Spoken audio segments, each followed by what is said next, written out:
Hello everyone, welcome to Titan Web Tutorials. In this video I'll show you how to configure the Salesforce canvas with Titan Web. Alright, so we have a project here. What we have here is a few charts, all based off of the account object. So we have a contact chart, case chart, and opportunity chart, and everything is all of our gets. Let's take a look at our Salesforce.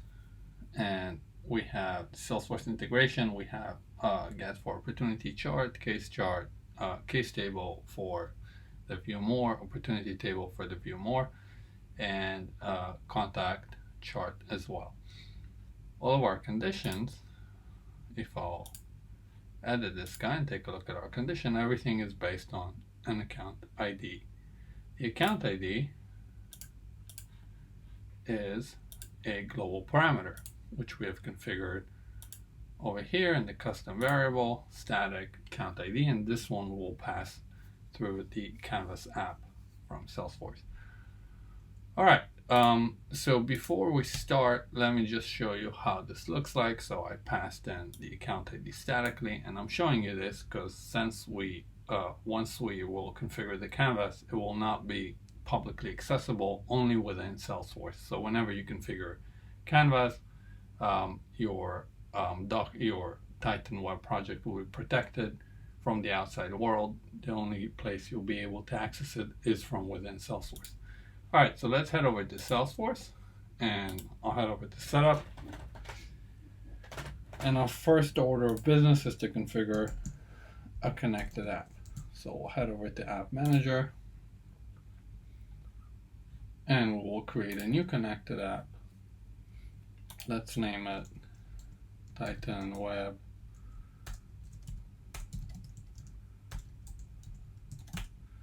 Canvas, and I'll grab the API name, give it a contact, and I'll enable OS settings, and let's grab the callback URL. So I'll head over to user access in the project settings, enable the canvas, and let's grab the app URL and we'll put it in the callback URL. Let's give it an access, so you can give whatever you like here. I'll say full access and refresh token, and we'll scroll down to the bottom and we'll enable the canvas. We'll give it the same URL we grabbed from over here, and we'll leave everything as it is, and we'll just enable Visual Force Page. You can enable whatever you like here, but we will use Visual Force Page here. All right, we'll hit save.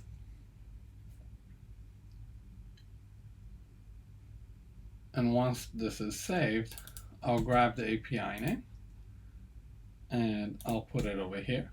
So we need to connect to that API name, and we'll grab the consumer key.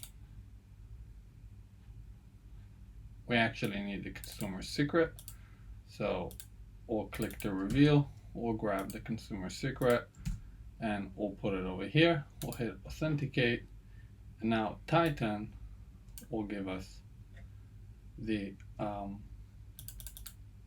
Visual Force Page that we can use. All right, we have another option here of use Salesforce Session. What this will do is whenever we have whatever user is running the Canvas app, we will use that session to either create an object or read the objects. So very important to notice, once you will enable this, so let's say we will create a new contact through this project, then it will be created under that user that's currently running. So it could be a community user, a standard Salesforce user, whatever it is. So one thing to notice is that since we're running the request through the user session, then you got to make sure that that user has permissions to either create an object or read from the objects. So once we set this, you have to make sure that everything, all the permissions are there, otherwise you will get an error from Salesforce. All right, so this is our use Salesforce session. In our instance, I'm just going to leave it as it is, and I'll grab that Visual Force page. Let's head over to Salesforce, and I'll say Visual Force pages, and I'll create a new one.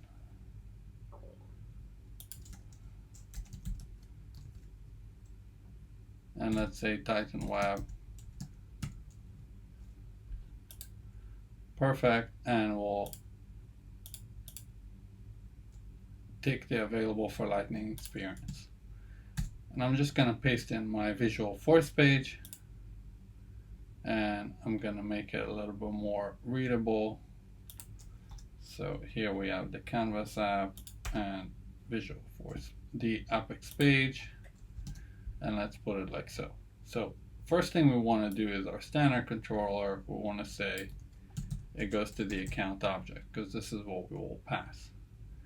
And here, what we want to pass, just like we've done over here, we want to pass the account ID equals our parameter. So let's head back to the Visual Force page, and what we will do is a comma, and I'll say account ID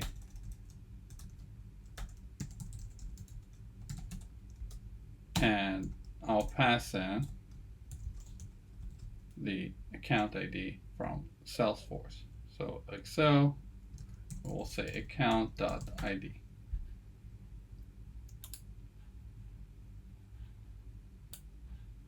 We actually need to wrap this one in parentheses.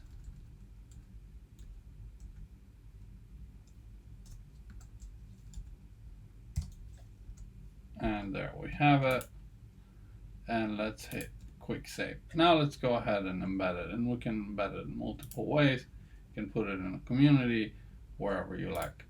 In my instance, I'm just going to head over to an account page, and let's put it in the, take a look at the layout.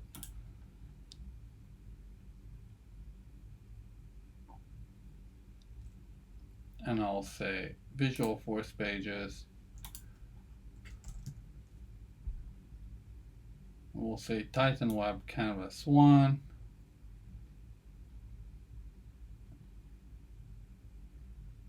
And let's put it over here.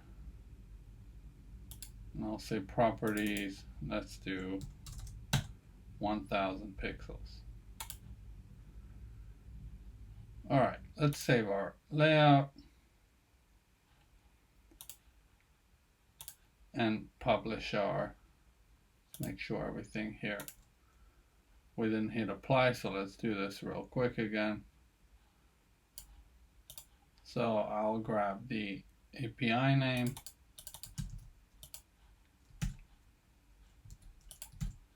and the secret, and we're good to go. We'll hit apply. Let's publish this.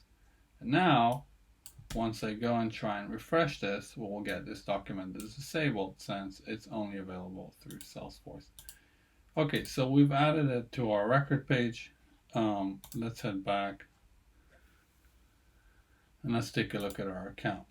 So I'll head over to, let's say, Edge, and head over to details, and let's expand this guy. And here we have our Titan project embedded within Salesforce using the Canvas app. All right, so let's take a look at another account here. Let's see, United Oil. Let me show you something really cool with this project. Okay, so we have our chart. Let's create a new contact. Canvas.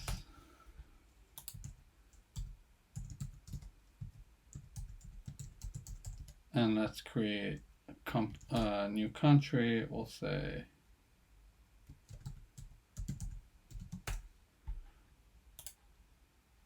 Germany, and we can see automatically our chart is updated dynamically, which is really, really cool. If you want to learn more about the Use Salesforce Session, feel free to watch the LWC video. We have an exact example there regarding the Use Salesforce Session. So watch the LWC. It works exactly the same way. And this is how it's done.